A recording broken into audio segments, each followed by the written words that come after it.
Good afternoon, everybody. My name is Ian. And it's Paul.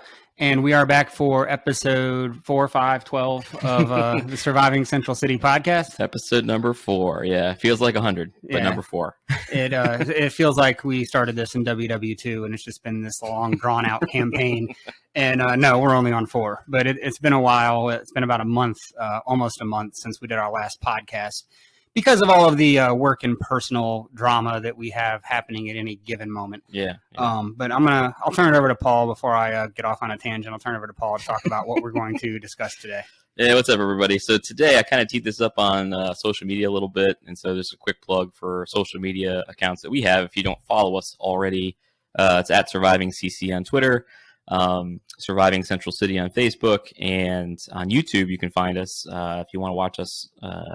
Our pretty faces as we record these episodes, and you can download this podcast pretty much anywhere you get podcasts. So today we're going to talk about this concept of phases of emergency management, what that means, how many there are, which there's always kind of some debate, or I guess there's been some change over the last few decades on that front. And going back to what we had talked about in the last few episodes of this podcast, wanting to lay down a kind of foundation of emergency management knowledge. And so this is kind of still tying into that foundational knowledge of emergency management. And ultimately, our goal, I think, is to get to some more in-depth advanced topics in the field of emergency management. But we wanted to lay these kind of foundational bricks, if you will, of knowledge before we do that. So that's the plan. And just so we're clear, all the advanced knowledge is coming from him. I'm just here for story right. time and BSing. Yes, college educated. Secretly taking shots behind your back while you're talking. Yeah. The Joker to my left here is unqualified to work in the EOC. He sent me that message the other day, and I was absolutely. I aim high, but sometimes when you shoot for the stars, you miss. And that's kind of the story of my life. So here we are. Anyways, so like I said, it's been almost a month since we started, or since we did episode 3. One of the reasons for that is because I think the day we were supposed to do episode 4, I went to Florida for Hurricane Ian. And just so we're clear, the jokes, every single place I went, restaurants, hotels, base camp, wherever we were, they're like, I had to give them my ID and Ian, right. You've already been here once. So the jokes were every place I went, and just kind of knew they were coming whenever you had to give your name to somebody. But I went down there for 14 days. We had a group of 13 that deployed to Hurricane Ian with the National Capital Region IMT, which was interesting. Obviously that size storm doesn't happen often. Right. The last, unless I'm wrong, which is entirely possible, I think the last one of that size and wind speed and rainfall was Hurricane Katrina. Now, Hurricane Katrina had a lot of things with a lot of significant issues about infrastructure with levees and things that led to some issues that Florida didn't necessarily have. But we kind of hopped around the state for a while. So like on the 28th, we left Fairfax, Virginia at 5 a.m. and got to Jackson County, Florida at 1 a.m. Okay. So that was our hike. We had a serpentine belt bust as well as 2 pulleys. We had a flat tire. We had 5 or 6 vehicles. So when you've got that many tires, there's a good chance, that many tires, that many engines, it multiplies your chances of something going wrong by 5. So we ended up stopping. I can't remember the county, but it was just south of Atlanta for 2 hours at Advanced Auto Parts. And is that where you almost adopted a dog? Oh yeah, that dog was cool. We were just sitting in the parking lot, and this dog just trots up and kind of lays underneath the engine area, trying to get out of the sun. And he just kind of sat there rubbing on our legs. That's funny. Yeah, if we had been on our way home, we definitely would have taken him. He would have been the IMT dog mascot. He would have been the official mascot. We named him Schmeltz after somebody on our IMT. And then everywhere we went, we found a new mascot. There was an alligator, and we kept naming him Schmeltz. Just right. That's appropriate. In honor of him, or at least he thinks it's in honor of him. So we went to we worked on a couple different EOCs. So I'm trying to get my EOC skill set up to where yours is, And we worked on a couple EOCs, and then we ended up at the town of Fort Myers Beach, which is in Lee County. So one of the unique things about that, and I hope I'm not misspeaking, but we had like Lee County, and I think most people saw this on the news, but they maybe didn't say Lee County specifically. Lee County has like the 5 islands that were the most heavily impacted by Hurricane Ian. Okay. Let me see if I can get this right. Upper Barrier Islands, Sanibel, Pine Island, Captiva, and then Fort Myers Beach. Okay. And all of them are islands with basically 1 or 2 bridges that connect them to the mainland of Lee County and the mainland of Florida. Right, right. But we're no longer there. Right? Yeah. And in some cases, the bridge weren't there. I was on the town of Fort Myers Beach, which sounds like the town of Fort Myers Beach, but it's literally an island. Okay. It's connected by 2 bridges, and one of the bridges was gone. The second one was functional, and then you had like Pine Island. They rebuilt the bridge very, very quickly to try to get some support on and off, so on and so forth. So I have a lot of stories about a lot of the stuff we encountered that I'm not going to talk about today. Some of it was really good, some of it maybe not so great. But the moral of the story is, I always joke with you and with IMT members about, it's like having a PowerPoint in your head of all the things, like when I'm teaching situation unit, which the people who know me, who are listening or watching this, know that's kind of my thing. Yeah. So when I'm teaching situation unit, what I always tell people is don't listen to me because I know what I'm doing. Listen to me because if there's a wrong way to do it, I've found it. So I can tell you, don't do it this way. Right. And so every deployment is like that to me. So like every time I get a chance to go on a deployment to go for earthquake, tornado, hurricane, special events, whatever. Yeah. I always end up with like a new PowerPoint slide in my head of what went well, what went well, what didn't go well. And so then you have context every time you go on a new one and say, hey, that thing that went well in this other place may work here, and so on and so forth. Yeah, makes sense. So there was a whole lot of value in that. And then we had a really good group that went with us. Everybody was very flexible and had a positive attitude, and that definitely required that because we did hop around so much, and we ended up living at a base camp for 6 or 7 days, which I can talk about at a whole another time. And that's pretty standard for large incidents. But there's a certain variety of people who don't like the camping environment. Sure. They want to be in a plush hotel with hot water and whatever. And that was not this deployment. Right. So one of the things I thought was interesting is we had talked previously about why did we start doing this podcast? We did episode 1 was an explanation of that. So to me, one of the important things was making sure that like my family and my kids understand what it is I do, because I have a hard time articulating. And I think a lot of people in emergency management have a hard time articulating what you do. And so I went to the hurricane. It was gone for 16 or 17 days. We have a podcast that talks about these things, and my kids still don't give a shit. That's the moral of the story. So I got back from the hurricane. They didn't have one hurricane related question. Yeah. They're like, oh, welcome back. Let me tell you about this video game I'm playing. Let me tell you about what's going on in chorus at school, So, I'm learning my lesson on that. So at this point, if you want to send me messages and say there are people listening, I would appreciate it, because my intended audience has abandoned me, and that's completely fine. So I'll sit here and I'll just talk, just the plight of an emergency manager, I think, is that no one actually cares about what you do until you do it wrong. Until you don't do it right. Yeah, and once you do it wrong, everyone cares. Right. You get the Washington Post and you're on the front page. Yeah, not exactly. Not good. Yeah, then everybody cares. So, I guess the last thing I want to talk about before you get into the smart guy stuff is the future plans for the podcast. We've been kind of tossing around different environments and different equipment and stuff like that. So you may see some changes over the next couple months. One of our challenges has been really IT related and finding out what we do know, what we don't know, and trying to make those corrections as we go. And that's coming from 2 people who are very IT oriented. Yeah. But there's always tweaks and fixes and efficiencies as far as this process goes. So we're working through that. So please be patient, but don't be surprised if in the next few podcasts you don't see some scenery changes and things like that. Right. Yeah. I think we talked too about, we do. Or we realize that we want to make these regular kind of episodes that come out, on a I won't say a set schedule per se, but that they come out with some semi-frequency. And so that may change sometimes how we record these podcasts. We've talked about that as well. And, not always being just the 2 of us sitting next to each other, although I love sitting next to you and talking to you. I believe you. We might do some of this, where we're kind of both in 2 different places and trying to record it that way. And then, that kind of feeds into bringing on guests and making sure we understand how that all works too. And that's maybe some inside baseball on what we're trying to do. But yeah, it is a lot. Like we could probably, tell you everything about how not to create and run a podcast after this Like first I said, four like I said, it's the episodes. PowerPoint. You get that PowerPoint in your head. Like I know exactly what not to do. Yeah, we're getting good at that kind of stuff. So, Yeah.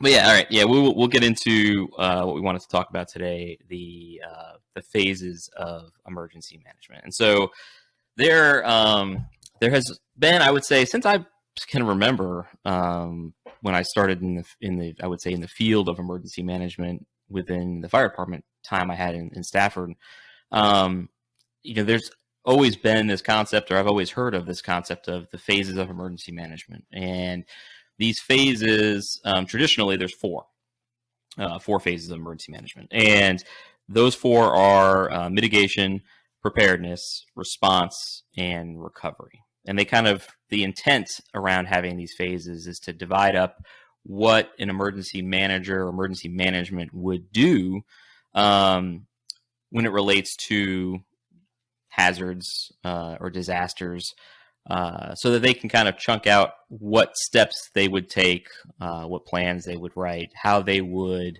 address these hazards for their community. It was to kind of give some, or at least I think the intent was to try to give some context to what areas of a disaster or hazard you would face as a local government per se, or a government. Yeah, and so hopefully to simplify that, imagine that there's a specific hazard in your community. So the easy target for me in my brain is a dam. There's a dam that presents a hazard. It could overtop, it could break. There's numerous things that dam could do. And these four phases of emergency management are going to literally attack every aspect of fault with that dam. Right. So when you're talking about mitigation, it's, how do we improve the dam? Are there infrastructure things we can do to prevent bigger issues? And then you talk about, preparedness. Preparedness would be writing plans for what's going to, exercising, writing plans for what's going to happen with that dam. Response is, when bad things happen, who goes, who's going, right. And then you're back to what? Recovery. Recovery, meaning, all the damage that's done by that. How do you get it back to where it was or better in the future? And then you're back to mitigation, trying to make sure that dam doesn't fail again. So yeah. So you often see this concept of phases of emergency management depicted as circular. It's usually like a circle. You'll see the phases written in like these arrows that are going around in a circular form. And kind of I guess the concept there is that this process can be cyclical, but also that there is no clear like defining end or beginning of any of those phases. They kind of continually overlap each other as you're dealing with a hazard or an emergency or disaster, whatever it is you're dealing with. And so I found this topic interesting because it is kind of a cornerstone, I think, of what we learn about in emergency management, but it also is, it varies. The concept of phases, if I said to 10 emergency managers, what are the phases of emergency management, you might get 3 or 4 different answers to that question. And I actually have seen this in the field in interviews. Like I've seen it as an interview question, which I thought was interesting because I always wondered, like, well, what's the right answer, right? Like what happens if I don't say the answer you think it is, because it does vary. And I always kind of wondered around, or had a curiosity, I guess, around why does it vary? Where do the variations come from? Why is it something that isn't agreed upon, or not? I wouldn't say agreed upon, because people don't disagree about phases. I would say they just may have learned about it in a different way or have heard about it in a different way, and so they have this kind of different concept. So I've talked about there's 4 phases. Those 4 kind of cornerstones of the phase concept generally exist in all the kind of versions, if you will. But there is definitely some variation. And one of the variations we find a lot is a 5th phase, or 5 phases of emergency management instead of 4. And so the 5th phase that often kind of gets thrown around is prevention. And so in some models, you'll see prevention, mitigation, preparedness, response, and recovery instead of the traditional 4. And then in some other models I've seen, you'll find prevention and mitigation kind of merged into the same step or phase, so that it still kind of maintains that 4-phase concept. I've heard from a few tenured colleagues, I would say, those that have a lot of experience in the field and have dealt with a lot of emergencies, who will say there's three, right? Before, during, and after is your phases. So that's how you want to handle it. That's what it is. We don't need all the fancy stuff. It's just before, during, and after. That's how you address, hazards or emergencies, which I can understand that mentality or that mindset. So, so funny enough, in at least my time, and I think when we were talking about this a little bit, I've always just kind of accepted the phases, right? That there's 4 phases, and sometimes there may be 5. And I didn't even talk about the preparedness goal stuff or anything like that yet. But where did they come from? Like, why are there phases? Who created the phases of emergency management? I never had asked that question before. I never really thought about it. I just kind of accepted that and assumed, I guess, that FEMA was originally the one that created phases, and it was a part of something that they had in doctrine. Don't ask questions. Yeah. In the beginning, there were phases. That's all you need to know. Yeah, like that's how it is, right? Right. These are the phases, and it was interesting when I kind of tried to find out where they came from, because we've talked about this organization before in previous episodes and some of the things that they've help facilitate. And I think one of them was mutual aid, or the concept of EMAC was the National Governors Association. So this is an organization that exists today. It's been in existence for a very long time. And lo and behold, I think most would agree that the National Governors Association in the late 70s created some guidance on emergency management as some doctrine to put out there for their states to kind of work through the concept of emergency management and all hazards response. Because there were issues, obviously, right? Because we always create things in response to a problem. And so there was this doctrine that was created, or this guide, basically, the Guide to Emergency Management, I think is what it was called, in like 1979-ish, that they published. That is the first, I guess, written version where you find somewhere where these phases were identified and created, or outlined. These are that they, in their doctrine, identified these 4 phases: mitigation, preparedness, response, and recovery, are kind of cornerstone to having an all hazards approach to emergency management, which is interesting. I didn't think so. Funny enough, they have a website, you can go there, and they have an entire page called guidance on their website, where they have a whole bunch of guidance that this organization or association has created, and a lot of it has no application to what we do per se, but there is some very interesting guides, and there is an updated version of the emergency management guidance that's out there from this association. And I read a little bit about it, and it's really interesting. It's literally like, hey, as a governor, these are the things you need to understand about emergency management, and this is what you need to understand about FEMA, and this is what you need to understand about declaring an emergency. And it kind of like outlines almost like a step-by-step, guide on how they should perform emergency management functions as a governor. So it's crayons, not highlighters. Yeah, it's very interesting. I didn't know it existed. I didn't even know this association really pushed out any kind of emergency management related doctrine at all. And I kind of pictured in my head like, oh, I'm a newly elected governor, right? So I'm gonna go download the guide for emergency management from this website, and I'm gonna read it, and then I'm gonna talk to go talk to my emergency manager and be like, do you follow this guide stuff? Like, do you understand these things that I just read about my governor's doctrine? Like, it's just funny to me. I just never realized that existed, or that level of help, I would say, from the Governors Association was out there. And so there's a lot we actually owe to the Governors Association in the field of emergency management that I would have never have guessed or realized. And that's where the 4 phases at least kind of come into play officially in our history. The phase concept, I would say, from what I at least have read on the internet, which the internet's always right, were in existence before this official doctrine. Like, people oftentimes discussed emergency management response concepts under the guise of phased approach. You've heard that probably before, right? Phased approaches to things. and that there was this idea of phases before it was written down in this guide, but that was what really kind of solidified it in any kind of doctrine. So National Government Association, we thank you for the concept of phases of emergency management, and that's where the 4 come from.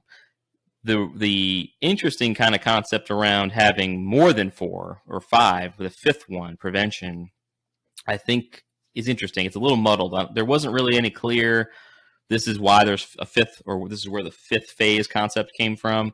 It was around the time, or associated, I think, with Homeland Security and the concept of, and the creation of DHS. So Homeland Security and kind of the advent of DHS is where I think we really kind of find the creation or the addition of prevention to the phases.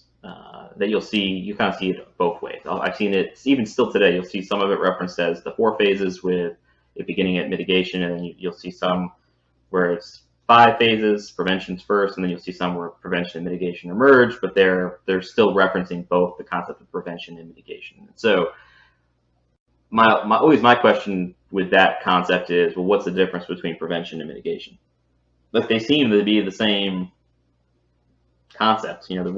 What is really the difference between the idea of preventing something or mitigating something? Because mitigation kind of has its roots in preventing something, right? And that's also you may be getting there with the national preparedness goal stuff, but that's where really the POPO come in, and the protection part, Yes. which is to me a much more valid way of looking at 5 phases than prevention. But yeah, you can Google right now the phases of emergency management on the internet. Like you said, you can Google the phases of emergency management and get a bunch of different answers. FEMA there's 4. FEMA works for DHS. DHS is, there's 5 because protection. So it's not quite outlined in that way. Just know that you'll see variations of it. And protection is almost entirely a law enforcement function. And it's really, we go from emergency management traditionally is not man-made, Right. So going back to natural disasters. And then when you get DHS looking at this from a terrorism element, or from active shooters, whatever you want to call it, from the man-made element of emergency management, then you get protection, which is, another one of the 5th phases. So I don't want to jump ahead in your spiel. Yes. Yeah, no, you're right on. So, I mean, we've talked about in some of our other episodes as well, these frameworks, right? And there's the national response framework, and there's a protection framework. There is this idea of the preparedness goal, the national preparedness goal. These are all things that are federal doctrine, mostly from FEMA, but not all from FEMA, that kind of talk to, federal emergency management concepts. And in the national preparedness goal, we find this kind of pivot from the phase concepts, the 4 phases of emergency management, to mission areas. And these mission areas, as Ian alluded to just a second ago, are protection, prevention, mitigation, response, and recovery. Actually, I think it might be prevention, protection, but either way, those are considered mission areas related to emergency management. And underneath each of those mission areas, they go into a lot more depth with these core capabilities, the core capability concepts. There's 32 of those. Now that sounds like I just went super nerdy and did some math there or whatever, but a lot of what we do in the field of emergency management is based around the mission areas and these core capabilities when it comes to program development, when it comes to grants and grant applications, like everything we have to always kind of associate a program or a purchase with grant funding through the federal government with a core capability or core capabilities and which mission areas they fall in, to ensure that the funding is kind of developing in these federally identified and recognized areas. Yeah, so to elaborate or pontificate upon that, the core capabilities, as Paul mentioned, there's 32 of them, and each one of them tie back to one of the mission areas. Right. So I'm not going to tell you which one's which, but I've got 32 listed here. So just so you get an idea, these, and I'll talk about examples afterwards, but you have the 32 core capabilities. You have planning, public information and warning, operational coordination, forensics and attribution, intel and information sharing, interdiction and disruption, screening, search and detection, access control and identity verification, physical protective measures, cybersecurity, supply chain integrity and security, risk management for protection programs and activities, risk and disaster resilience assessment. And yeah, these are tongue twisters. Yeah, I was going to say. Community resilience, long-term vulnerability reduction, threat and hazards identification, environmental response, health and safety, critical transportation, situational assessment, fatality management, fire management and suppression, infrastructure systems, logistics/supply chain management, mass care, mass search and rescue, on-scene security and protection and law enforcement, operational communications, public health, healthcare, and EMS. Separate one, health and social services, economic recovery, natural and cultural resources, and housing. Now, the reason I mentioned all 32 and everybody rolled their eyes is because when we think about disasters, people think about fire trucks and police cars. Right. Now, how many of those tie directly to fire trucks or police cars? Right. You know, that's the reason I wanted to kind of point them out. So you can kind of hear when you go through there which ones are protection, which is kind of identified as law enforcement leading throughout the documentation. Yeah. So, you know, you're talking about, what was the one? On-scene security and protection. That's obviously law enforcement. You have another one about forensics and attribution. Clearly law enforcement. Right. You know, so these are all kind of centered around the law enforcement function of man-made threats, whether it's, I guess the best example is terrorism. I really don't even have another place to go with that. So I think that's where it was born out of. It was definitely born out of kind of the 9/11. Yeah. And so that's where the protection stuff came from. But as Paul said, you know, we have the incident management team that I manage has grants. Yeah. And when we apply for grants, we have to specifically say which one of the core capabilities are we supporting with the money we're taking. Right. You know, so ours traditionally is operational coordination for an incident management team. That's a huge one. We have operational coordination, situation assessment. There's some with communications, but we usually have like 3 of them. But keep in mind, there's 32. So there's other people putting in for the grants. They're specifically about cybersecurity or specifically about forensics and attribution, and so on and so forth. Yeah. So like Paul said, every time we do an exercise, every time we do an after action report on an actual event, it all comes down, it gets classified down into these core capabilities and how we perform them. Right. It's a way, you know, I guess in theory, it's a way to evaluate how prepared your locality, your state is for disaster based on, you know, somebody sat down in a room, or many people probably sat down in a room and said, okay, for a large-scale disaster, these are all the things that need to be considered or accomplished, where you have to have at least some sort of a resource in to get through it. And that becomes your core capabilities. And then those tie to, ultimately, those mission areas, which come from the phases of emergency management. And so you'll see it, you know, it's definitely an interesting kind of environment around this concept of phases, because it is so muddled, I would say. And it really kind of depends too on which organization you're dealing with or talking to at the federal level, whether it's, you know, FEMA, or whether you're kind of dealing with a DHS, more DHS-centric arm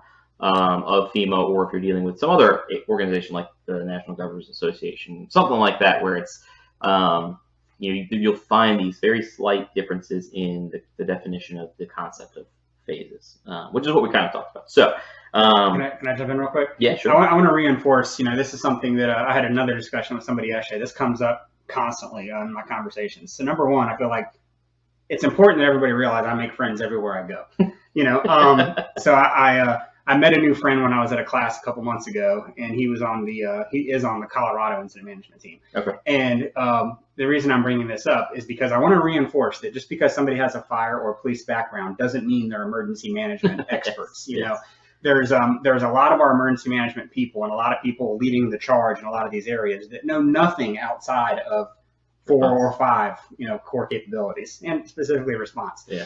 But this guy, just to give you an idea about what all emergency management can involve, because this is unique and it's not uncommon. He's on an incident management team, and right now he's in Minnesota killing birds, trying to prevent an outbreak of bird flu. So they're basically culling birds. You know, There's another situation with Hurricane Matthew, and again, talking about specifically fire or law enforcement and what the differences are. Hurricane Matthew, in North Carolina, they had Floyd previous to that. That was the last large storm they had. And one of our considerations that we were planning for was, what do we do with millions of dead livestock? Yeah. That's a serious issue. That's a serious long-term issue. Right. And somebody has to resolve it. And you're not going to put a fire hose on it, and you're not going to arrest it, So there's my point is that out of these 32 core capabilities, think about fire and law enforcement as a sliver of these things. And I don't want to go off, too deep into recovery, but the most complicated parts of emergency management have nothing to do with fire or law enforcement. Right. So I know I've said that kind of before, but I want to give a couple examples. No, that's a really good thing, and we've talked about. I've had similar conversations, and I don't mean this to be a stop being a dick. Yeah, a slight or me being just against the concept of a firefighter or a police officer being in the field of emergency management. But there is, I think, at times a need to define clearly that one does not equal the other, that they are similar in lots of ways, and training is similar in lots of ways, but the two things are different, and that you could have a 30-year fire career, which I applaud you for, but that doesn't then make you an emergency manager in retirement. And I know that's going to sound like a shot across the bow to many people I know personally. Fight me. So I apologize now for how that may have come off. But there is, I think, sometimes we do run into this in the field of emergency management. You work in the fire department, and I have worked in a fire department, but not in a firefighter response role. And so, I think we've seen it maybe more than others have. But you see a lot of this. I've been a firefighter, battalion chief now, and I've had a great career as a firefighter.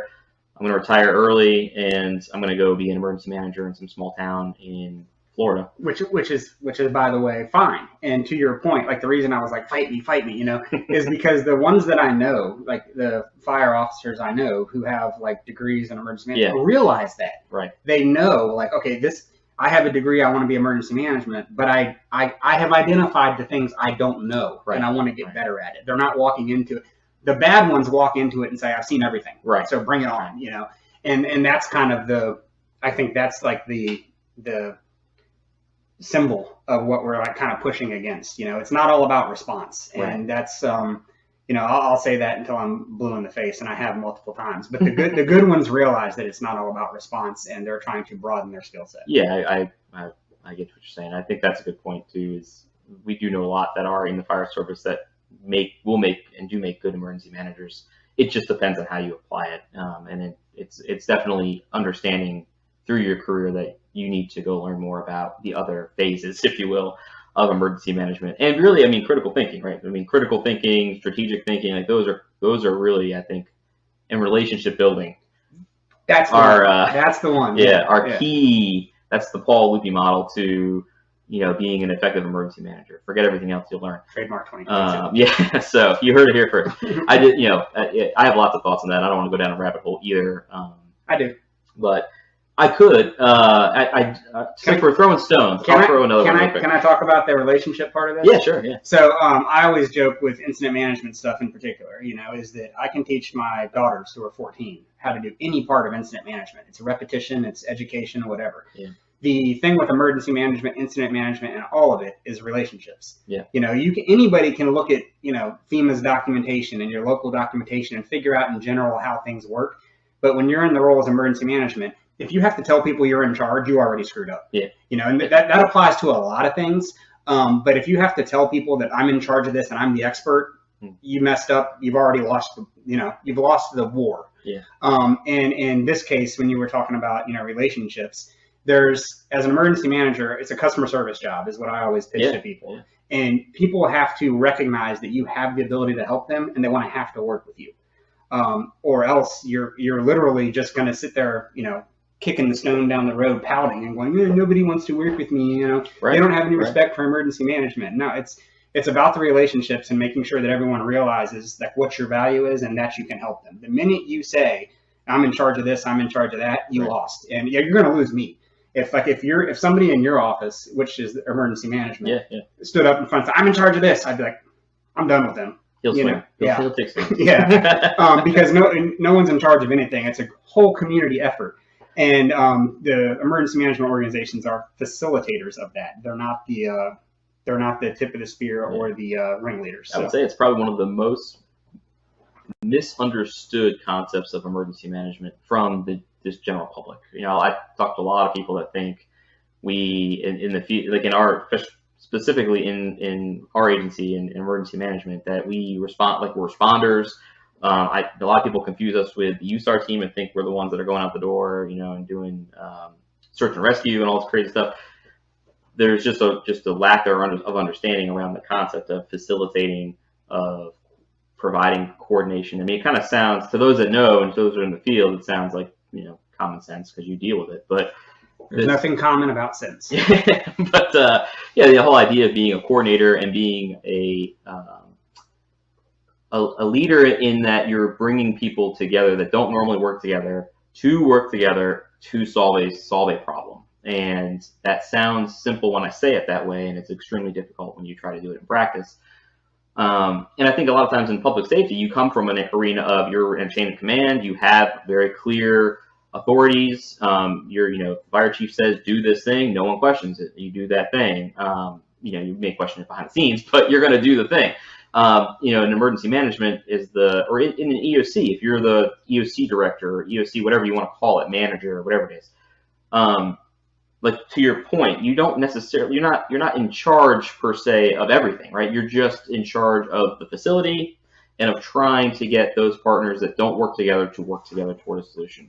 Facilitating, and that's very difficult to do, especially what we just talked about. Response is understood.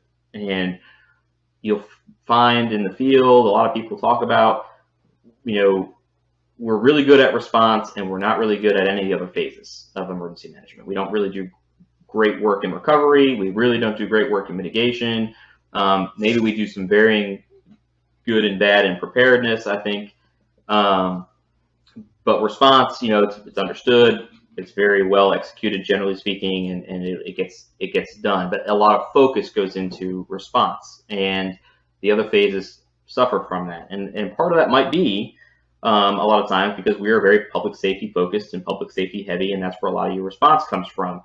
But not all of it comes from there. And certainly the other phases don't have or are heavily engaged in the public safety arena, i.e. recovery. Right, and we've talked about this. Yeah. So this is where we're on the same page sometimes, right? So we've seen this where response happens. Fire and police come, they respond to an event, and maybe some other folks are involved too. But primarily, your public safety is responding. They handle what we consider like the big three, right? Life safety, incident stabilization, and property conservation. You'll hear that all the time in the public safety arena. And once they're done with that, they're done. They go home. They go back to waiting for the next response. Like that's what they're supposed to do. But in turn, there's a whole bunch of stuff that's now broken or needs to be, I'll say repaired. I don't mean it literally like without there with a hammer and nails repairing things, but things need to be fixed. And that process can take much longer in time, and it usually does not involve fire and PD. Maybe in the very immediate, like temporary fix, it does, but after that, it doesn't. And that's where all of these other partners that you need to kind of engage and work with in emergency management come into play, and that's a huge gap. Yeah, and we talked on our previous episode about Katrina, and we were talking about some of the plans or changes that arose from Katrina. And it's exactly what you're saying. Response happens every day. People have chest pains, there's fires, there's crime, that happens every day. So police and fire, to some extent, are used to working together.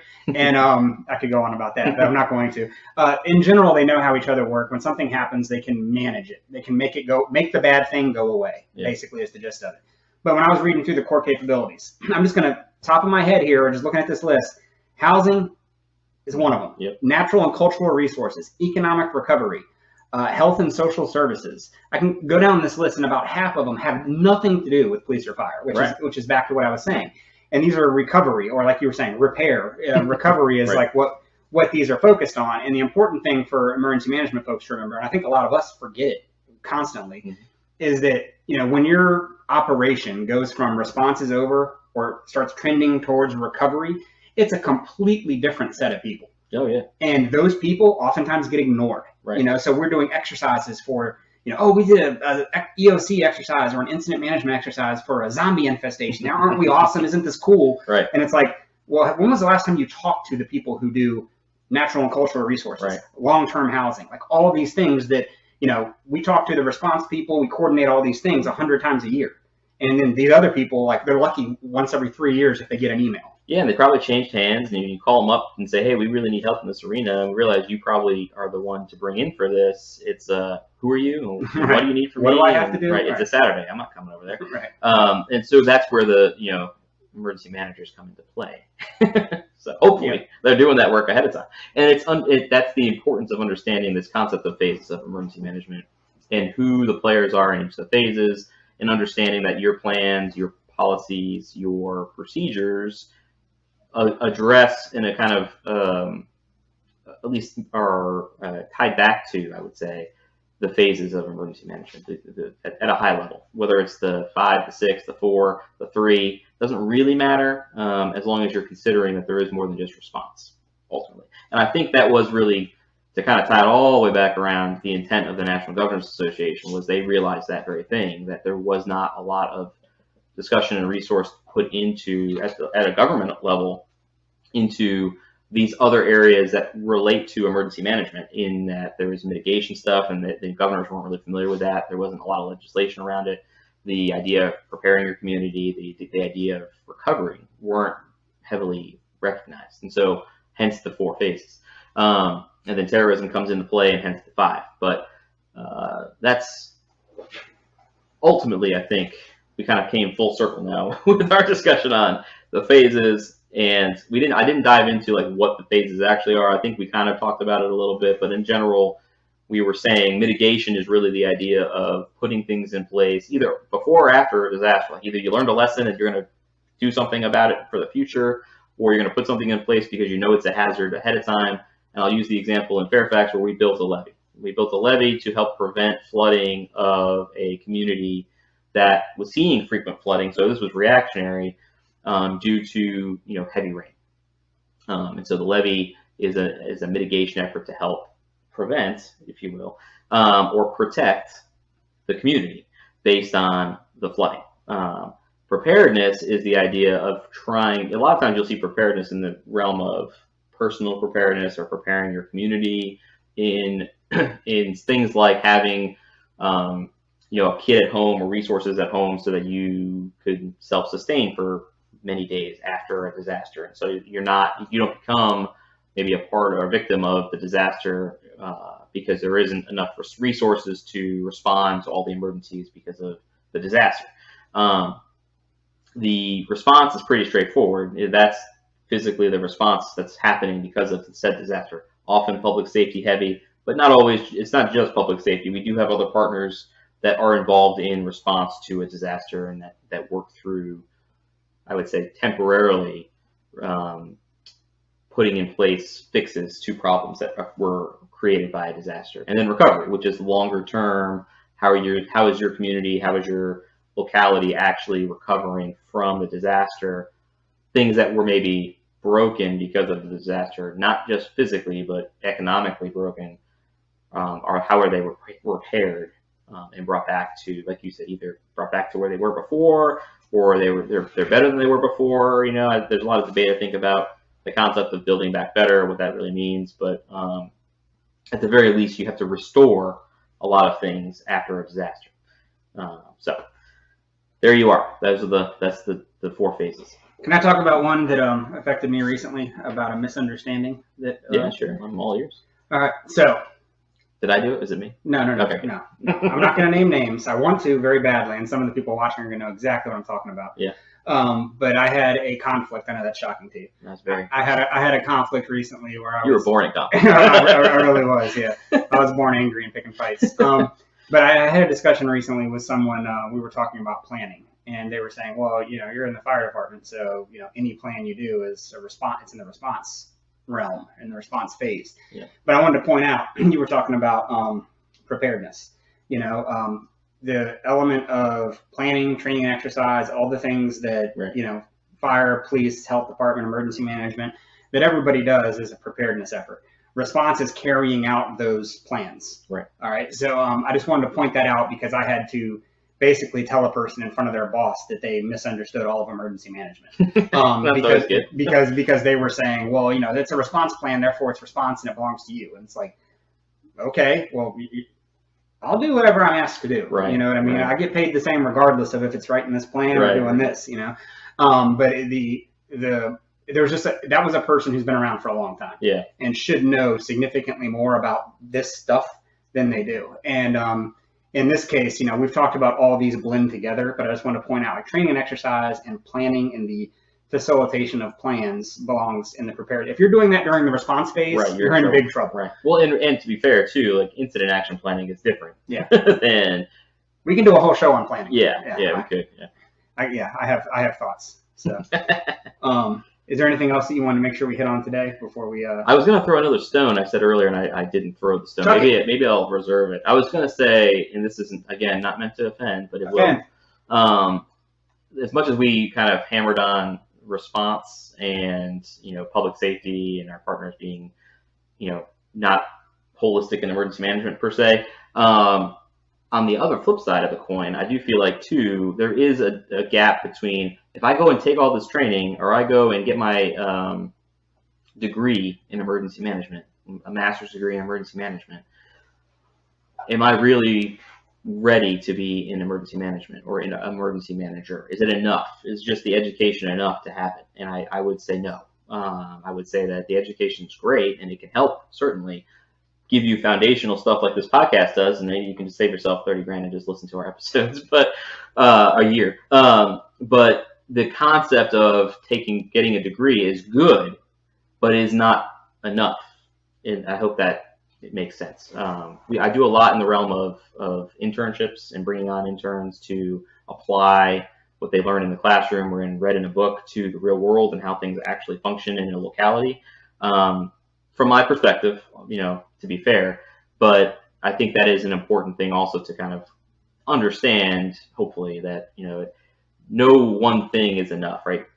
Having a complete background in nothing but response is enough, and having just an educational career in emergency management is enough. You need to kind of have a combination of, I would say, at least some semblance of both things. Not being a responder, I don't want to be misunderstood, but understanding response, the public safety aspects of it, what that system looks like and how they work. And then seeing how these things get executed is important. And then having, obviously, experience outweighs everything in most arenas, and this one too, which is just something you have to get with time. But education alone is not enough. Yeah, and to that point, I use my example, and Paul's heard me complain about this numerous times, is, I came from the military into public safety pretty much directly. Yeah. And there was a time where I was taking college classes. I ran through my college fund, that was supplied by the military. And I was looking at my future path and saying, so if I pay another $40,000, will I ever make that back from an investment standpoint? Yeah. The answer was absolutely not. So right now we have a situation where there's certain certifications I cannot get. Yeah. No matter how much experience I have, which I would put up against a lot of people, I can't get certain certifications because I haven't paid for a college degree. So a few years ago, I went on and I was like, well, let me just knock this degree out. I found like a good school that was, the price range was okay, and it was online learning, et cetera, et cetera. And I went and started looking into the school, and the person in charge of that entire program was, and this is not to be ageist, but they were 29 years old and had a doctorate in some version of emergency management. And that was the person in charge of the entire program. And I'm like, yeah, no, I'm not paying for this, Right. Just based on the fact that, just based on their age, there's no way that if they spent that much time in school, they also have practical experience. Yeah. And so that's extraordinarily frustrating to me, because you have this strain of academia throughout emergency management, which again, it's good. Education's always good. Yeah. But the education you get from doing is significantly, in my opinion, significantly more important. Yeah. I think that's something that isn't always understood. I don't know if it's understood, but maybe isn't thought of when you go to school to be an emergency manager, which is new, in a lot of ways. The degree programs aren't that old. Is you're going to graduate out of college and you're going to be an emergency manager. And that is not an easy path, one. And it doesn't really work that way. And so I think personally, like as a kind of a personal mission, I try to help those that go to school to be in emergency management understand the field and get into the field some way, somehow. Because there's lots of paths too. We could talk about that probably as an episode, just the paths into emergency management and how you maybe can navigate that. But I often find there are people that, they graduate and they think, all right, I'm ready. I've got it. Let's go. I read all about the phases. And then they get to work and start telling us how we should be doing things, which is also really pleasant. That's when Ian swings again. Yeah. a little bit of conflict every now and then is healthy. Yeah, that's not untrue. All right. I think that wraps us up for today. I think we hit it pretty well with the phases. Again, if you're sticking with us, if you're still around, you're listening to this, you're watching us, throw comments in the YouTube. You can shoot us an email at survivingcentralcity@gmail.com. You can follow us on Twitter, comment on us, or add us at survivingcc, and then on Facebook too if you're there instead. Follow us on Facebook or throw some comments at us on our Facebook page, Surviving Central City, and get at us, talk to us. And I wanted to point out that we had somebody we both know who is retirement age, I'll put it that way. Okay. So as not the most IT savvy person on the planet, told me like, well, I can't watch the podcast because I can't sit in front of YouTube that long. And I was like, don't you drive like an hour and a half to work? Yeah, there's other ways. Right. Other ways. So I had to explain to him, like, that app on your phone, like just download it, and you can listen. It's, oh, this is great. I didn't know that. Right. Just had to throw that out. I'm not going to mention who it was, Barry. Come on, Barry. I would say most people do find us on YouTube. It seems like, but we do a decent amount of downloads on the podcasting side as well. So we do it both ways. You can find us hopefully whichever easier. We both drive really long ways, so we would be listening mostly through the podcast app, I think, on our front. But find us, listen to us. Hopefully, give us some comments, topics, whatever. Weigh in on what we said. Tell us we're wrong. Either way, Fight us. Yeah. And we'll talk to y'all next time. So I was gonna say. So our special closing is stay classy, survivors, and keep on surviving.